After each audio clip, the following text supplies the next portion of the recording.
एक बार भगवान कहाँ गए थे कि वह केले का छिलका ही नहीं खाए थे, साग भी खाए, बथुआ का साग। विद्युत जी के घर कुछ भी नहीं था खाने के लिए, तो साग लेकर आए। बथुआ का साग जानते हैं ना, बथुआ का साग बनाया गया और उस दिन साग का ही भगवान को भोग लगा। बोले राधे राधे।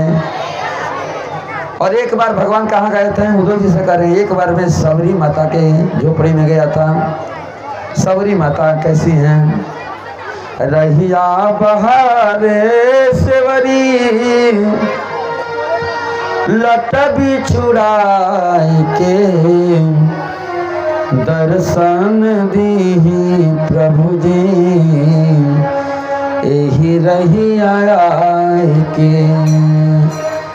प्रतिदिन सबरी माता आश्रम से बाहर झाड़ू लगाती हैं कि कहीं हमारे प्रभु रघुनाथ आएंगे तो उनके चरण बड़े कोमल हैं, कहीं उसमें कांटे न चुभ जाए, कंकड़ न आ जाए।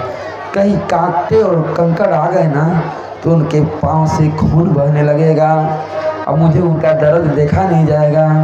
इसलिए हर दिन झाड़ू लगाती है।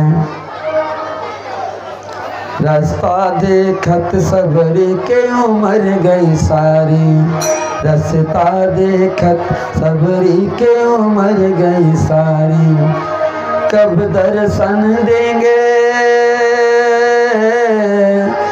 कब दर्शन देंगे राम परम हितकारी। रास्ता देखत सबरी के उम्र गई सारी, रास्ता देखत सबरी के उम्र गई सारी। तब भगवान ने अभी तक नहीं आए, बहुत दिन बीत गए। हर दिन झाड़ू लगाती है। और जो वही साधु महात्मा हैं, जो ब्राह्मण हैं, जो अपने आप को ब्रह्मर्षि मानते हैं कि हम ब्राह्मण हैं, ब्राह्मण के घर में जन्म लिए हैं तो हमको ही भगवान मिलेंगे। जब राम आएंगे तो सबसे पहले हमारी कुटिया में आएंगे। सारे के सारे ब्राह्मण सबरी माता का मजाक उड़ाते हैं। बोले राधे राधे। आप लोग उठिए तो यहाँ से चलिए, आप आगे उठिए, चलिए उठिए, चलो आते ऑटो। सबरी माता जानते हैं कौन थी? पता है? भिल्ली जाति में उनका जन्म हुआ है, एकदम छोटी जाति में, शूद्र जाति में उनका जन्म हुआ, भिल्ली जाति में। उनके पिता क्या करते थे कि सुअर पोसे थे, सुअर। बोले राधे राधे। सुअर पोसे थे उनके पिताजी। जिस दिन सबरी का विवाह होने वाला था, बारात आने वाली थी, उस दिन सबरी ने क्या देखा कि बहुत सुअर का बलि चढ़ने वाला है मेरे विवाह में, और उन्हीं का भोज बारातियों को खिलाया जाएगा। तो सबरी माता के मन में बड़ा कष्ट हुआ कि मेरे कारण, मेरे विवाह की वजह से इतने पशु मारे जाएंगे तो मुझे पाप नहीं लगेगा? बेचारे इनके भी तो इनको भी तो अपने जान का मोह होता है ना, तो क्यों ना मैं भाग जाऊं। और रात का समय था, विवाह की तैयारी हो रही थी। इधर सबरी माता वहाँ से भाग गई और भाग करके बहुत दूर चली गई, शादी नहीं की।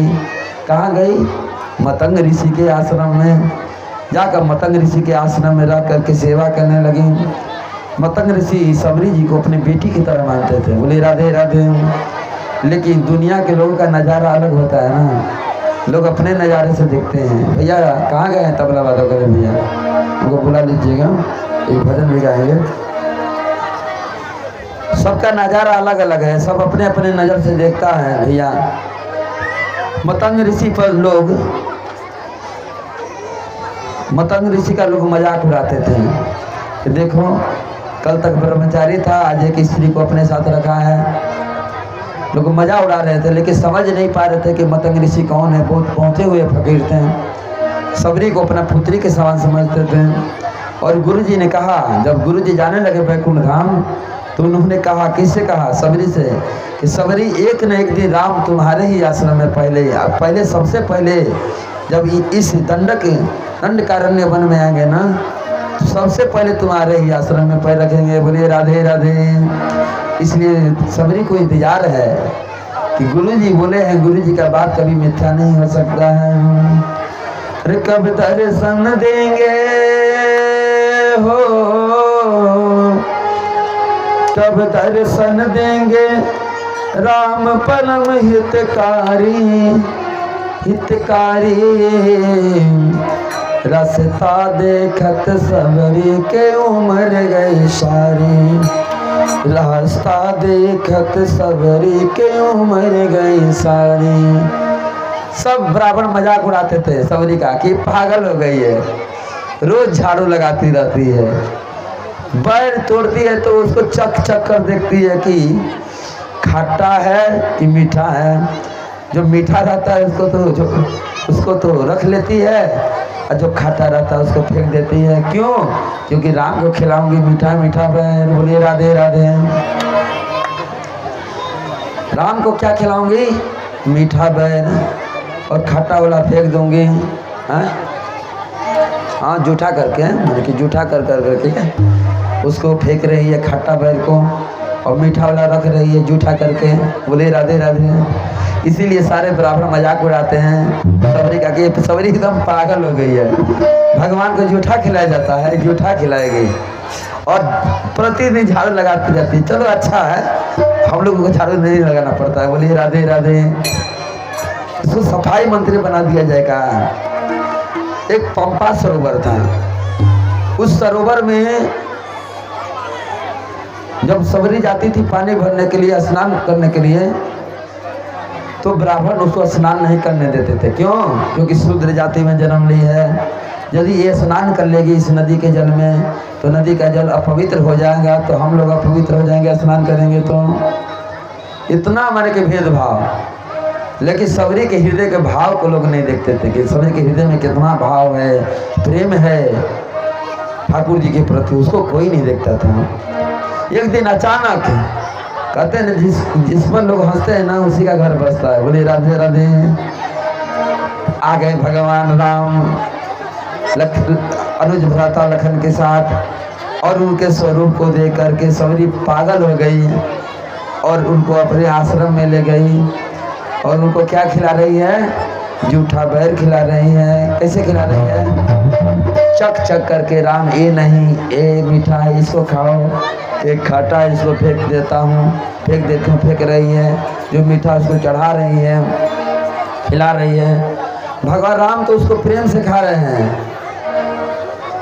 विमल जी ने 200 रुपया श्रीमद् भागवत भगवान को समर्पित किया है। इनके लिए एक बार जोरदार ताली। हरि बोल।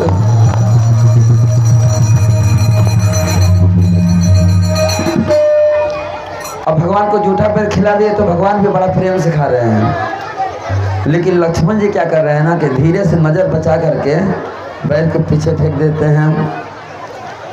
इसीलिए सबरी माता का अपराध किए, उनके बैर को, उनके प्रेम को जब नहीं कहे लक्ष्मण जी तो उनको लगा क्या लगा? शक्ति बाण। कौन मारा था? मेघनाथ ने। तो शक्ति बाण जब लगा तो वही बैर जा करके संजीवनी बूटी बन गया था। फिर उसी संजीवनी बूटी को खाने से लक्ष्मण जी का रोग ठीक हुआ और जीवित हो गए। बोले राधे राधे। इसलिए भक्तों में दोष दृष्टि नहीं करना चाहिए, क्योंकि जूठा प्रसाद भी मिल जाए ना तो खा लेना चाहिए। बोले राधे राधे। सबरी माता भगवान श्री रघुनाथ जी को जूठा बैर खिला रही है और भगवान बड़े प्रेम से खा रहे हैं। भगवान के आंखों में आंसू आ गया, प्रेम के आंसू बहने लगे। सबरी माता बोले क्यों रो रहे हैं प्रभु? तो कहते हैं क्या बताऊं, आज मुझे अपनी माँ कौशल्या की याद आ रही है। बोले राधे राधे। किसकी याद आ रही है? कौशल्या माता की याद आती है।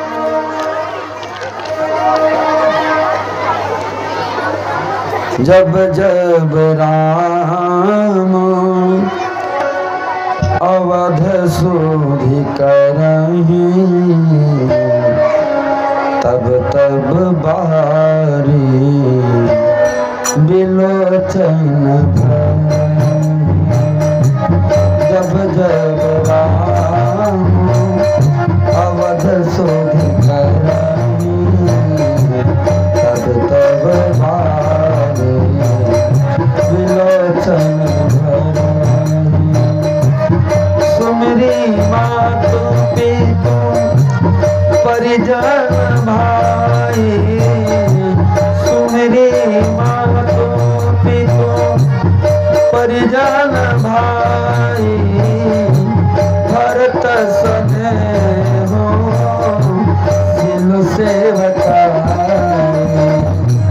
भरत सने हो सिंधु सेवका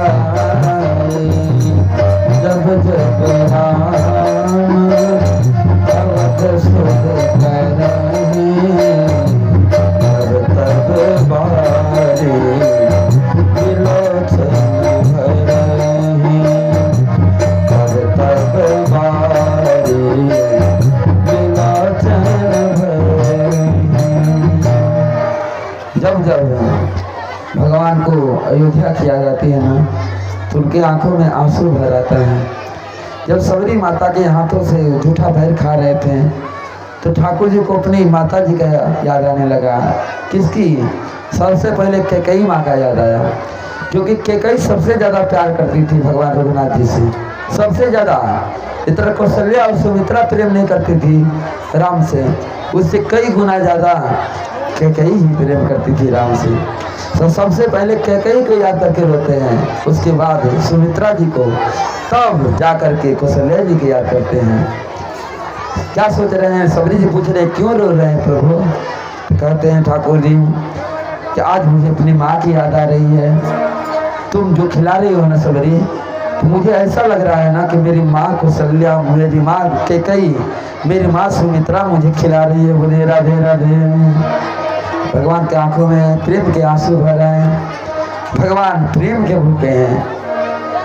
प्रेम का वो जूठा बैर भी भगवान खा लेते हैं, जाति पाति नहीं देखते हैं। भगवान प्रेम के भूखे हैं। भगवान जी जाति देखते ना तो विदुर जी के घर जा करके साग और केला का छिलका नहीं खाते। का जातिर विदुरस्य याद पते रुग्रस्य किम पौरुषों। यदि भगवान पहलवानों से प्रेम करते हैं तो उग्रसेन कौन पहलवान था? कंस ने तो उसको जेल में बंद कर दिया था, फिर भी भगवान ने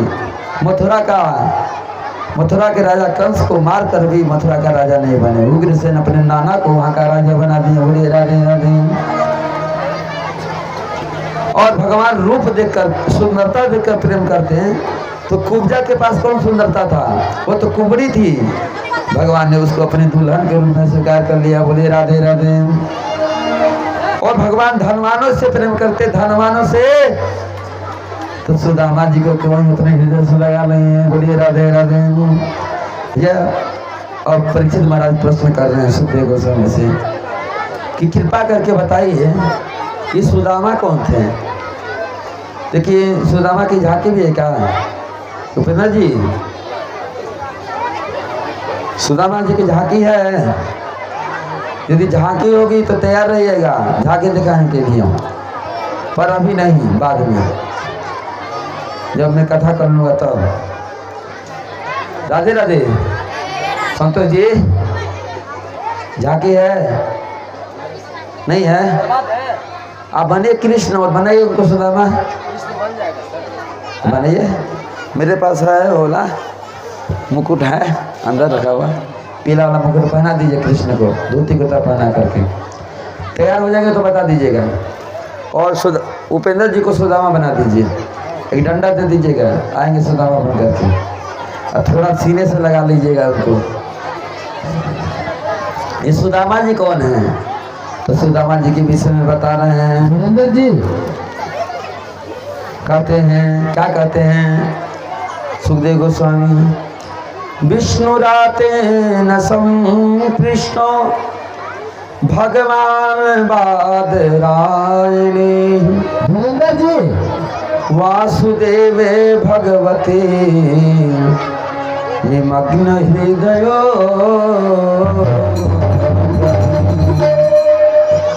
कृष्णस्यासीत् सखा कस्य ब्राह्मणो ब्रह्मवित्तमः विरक्त इंद्रियार्थेषु प्रसन्नात्मा जिते। सुदामा जी कौन थे? तो सुखदेव गोस्वामी बता रहे हैं कि जब भगवान कृष्ण उज्जैन गए थे पढ़ने के लिए तो वही एक ब्राह्मण से उनकी मित्रता हो गई जिनका नाम था सुदामा।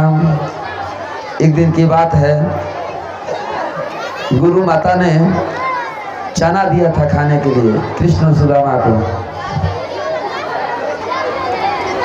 लकड़ी लाने के लिए भेजी जंगल में, कृष्ण और सुदामा दोनों गए। सुदामा जी को ही वो चना दिया गया था। और क्या हुआ कि एकाएक बरसात होने लगा, आंधी तूफान आ गया। कृष्ण और सुदामा अलग अलग वृक्ष पर जाकर के पत्तों के नीचे छुप गए। सुदामा जी को जोर से भूख लगी और सारा चना चबा गए। जब भगवान कृष्ण ने पूछा कि मित्र सखा चना कहाँ है, तो उन्होंने कहा कि चना तो गिर गया सब। क्या बताऊं, जल्दी जल्दी सब गिर गया, मैं भी नहीं खाया, मुझे बहुत जोर से भूख लग रही है। मित्र जब भी खा लिए थे वो, तो इसीलिए जो भगवान को उन्होंने नहीं खिलाया तो दरिद्र हो गए। कुछ लोगों का कहना है, लेकिन जो मैं सुना हूँ उसको सुना रहा हूँ। सुदामा कोई साधारण ब्राह्मण नहीं थे। सुदामा जी के लिए सुखदेव गोस्वामी क्या लिखते हैं, सुनिए ध्यान से। कृष्ण चासित सखा कशी ब्राह्मणो ब्रह्मवित्तमा विरक्त इंद्रियार्थे सो प्रसन्नात्मा जितेन्द्रिया। सुदामा जी कृष्ण जी के सखा हैं, शुद्ध ब्राह्मण है, शुद्ध ब्राह्मण। आजकल के ब्राह्मणों जैसा नहीं है, झाजी जैसा नहीं है, बोले राधे राधे। मिथिला के ब्राह्मणों जैसा ब्राह्मण नहीं है सुदामा जी, शुद्ध ब्राह्मण है, शुद्ध एकदम प्योर। और और ब्राह्मणों में उत्तम है, उत्तम शिरोमणि है, बोलिए राधे राधे। और क्या विरक्त, परम विरक्त है, उन्हें पीछे भोग की वस्तु में आसक्ति नहीं है, लोभी ब्राह्मण नहीं है, संतोषी ब्राह्मण है, बोलिए राधे राधे। और इंद्रियार्थेषु, अपने इंद्रियों को जीत लिए हैं, प्रशांत आत्मा, उनका आत्मा बड़ा शांत है, वो हमेशा शांत रहते हैं। पैसा हो चाहे ना हो, वो चिंता में नहीं पड़े रहते हैं, हमेशा शांत रहते हैं। राधे राधे। सुख भी उनको प्यारा है, दुख भी प्यारा है। क्यों? क्योंकि दोनों तो भगवान के ही हैं। सुख भी मुझे प्यारे हैं, दुख भी मुझे प्यारे हैं, किसी को मैं छोड़ो भगवान, ये दोनों तुम्हारे हैं। हे प्रभु, ये दोनों तो आपके ही हैं। सुख आया है तो दुख भी आएगा, और दुख आया है तो एक दिन सुख भी आएगा।